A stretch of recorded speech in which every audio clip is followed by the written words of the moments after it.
Dubai में एक air show चल रहा है और इस एयर शो में तेजस भी पहुंचा है, JF-17 भी, राफेल भी, यहाँ तक कि सुखोई 57 भी।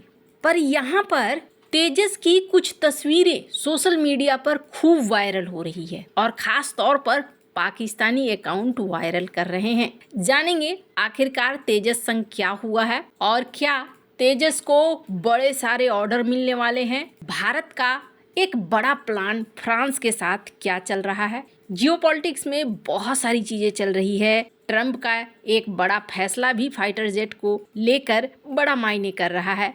हमेशा की तरह जानने को मिलेगा बहुत कुछ, इसलिए वीडियो को अंत तक जरूर देखें।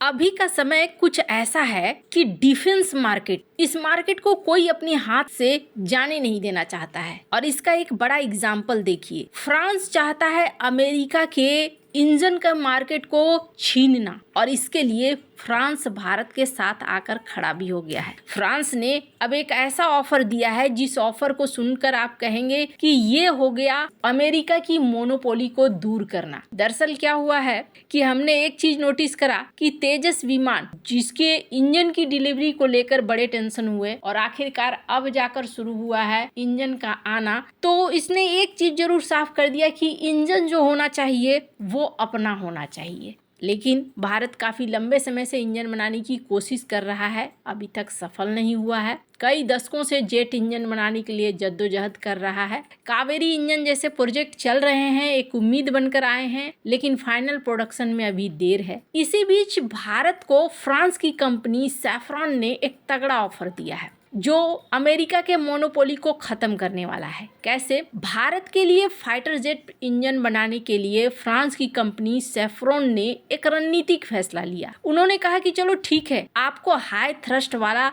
इंजन चाहिए 120 kN का, वो हम बनाने को तैयार है। अब भारत के पास समस्या क्या थी? भारत ने कहा कि हमने तो तेजस को या तेजस MK2 को या एमका को हमने G414 इंजन को ध्यान में रखकर डिजाइन करना शुरू किया है। इससे तो दिक्कत हो जाएगी, आपके यहाँ इंजन का जो स्ट्रक्चर है, हमारा स्ट्रक्चर है, वो दोनों अलग अलग हो जाएंगे। तो इसको लेकर अब फ्रांस ने ये कहा कि ठीक है, बात अगर आकृति और आकार की है तो हम ऐसा करेंगे कि इसे ऐसा बनाएंगे जो हूबहू डिजाइन और साइज होगी अमेरिकी कंपनी GEF414 की। और इसका मतलब क्या हो गया? अगर अमेरिका आनाकानी नखड़े दिखलाता है तो हम तेजस MK2, एमका और टेड BF जैसे स्वदेशी फाइटर जेट्स में बिना किसी बड़े बदलाव के आसानी से इसे फिट कर सकते हैं। सैफ्रॉन का वादा यह है कि नए इंजन का साइज F414 जैसा ही होगा। भारत के लिए ये एक बड़ी राहत की बात है। इससे इंजीनियर्स को जेट के एयरफ्रेम में बार बार डिजाइन बदलने की जरूरत नहीं पड़ेगी। अगर ये इंजन सफल होता है तो ये भारत को न सिर्फ टेक्नोलॉजी ट्रांसफर का फायदा देगा, बल्कि तेजस MK2, एमका, टेड BF यानी twin engine deck based fighter jets जैसे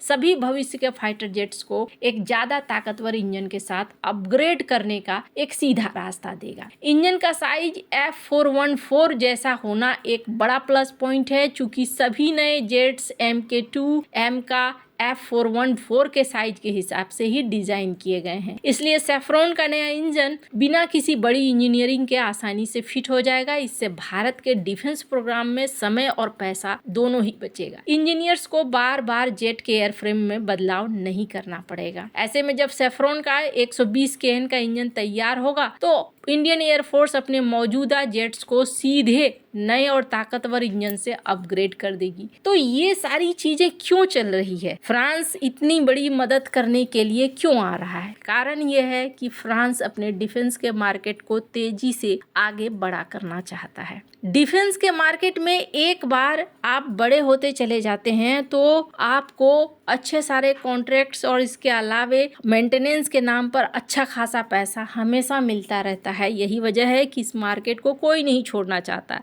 इसका एक एग्जाम्पल देखिए, मैं एक वीडियो दिखा रही हूँ, डोनाल्ड ट्रंप इस वीडियो में है। इन्होंने इजराइल को कितना बड़ा झटका दिया है।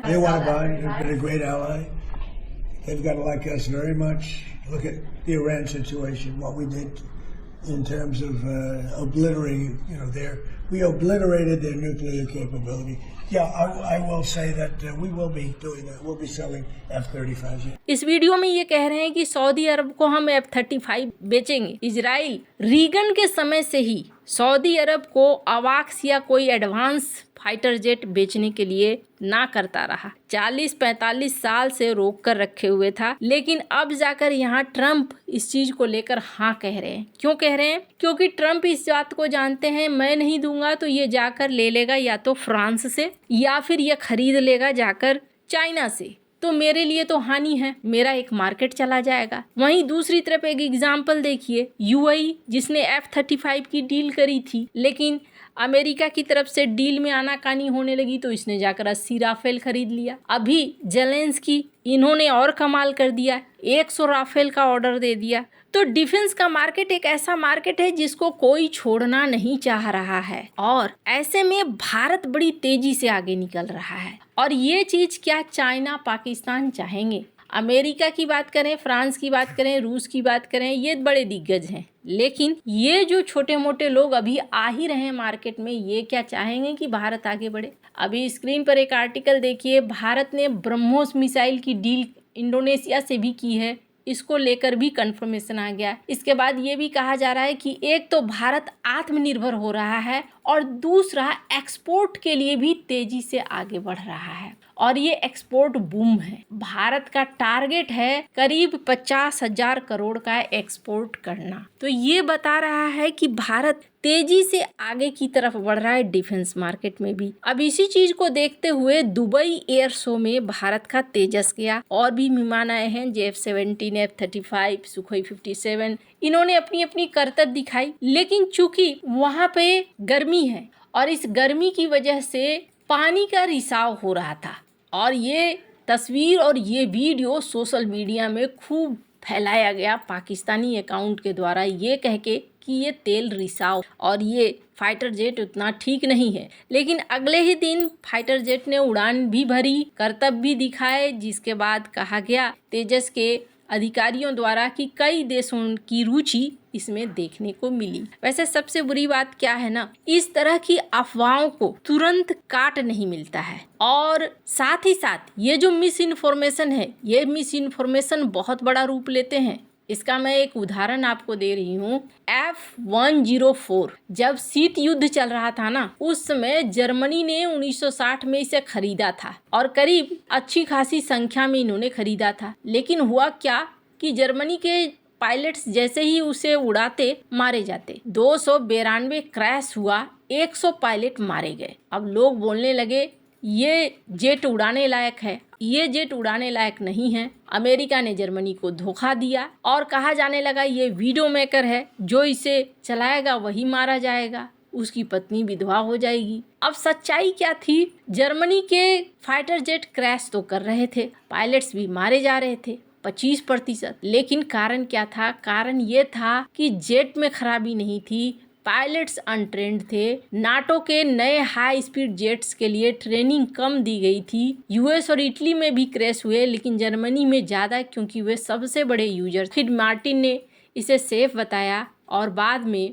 जब ट्रेनिंग ले चुके थे लोग, तब इन्होंने इसका इस्तेमाल किया। पाकिस्तान ने भी 1965-1971 में F-104 का इस्तेमाल किया। सोवियत ने उस समय इसे खूब भुनाया कि अमेरिकी हथियार खराब है, और उस समय कहा गया कि ये तो एक अपमानजनक फाइटर जेट है। ठीक वैसा ही फैलाने की कोशिश हो रही है। वैसे द वीक ने भी इसे छापा। अब जलन के मारे बहुत सारे देश इस तरह की कोशिशें करेंगे। आपको क्या लगता है? इन सब मामले में आपकी क्या राय है? कमेंट कर जरूर बताएं। जल्द मिलते हैं अगली वीडियो में नई खबर के साथ।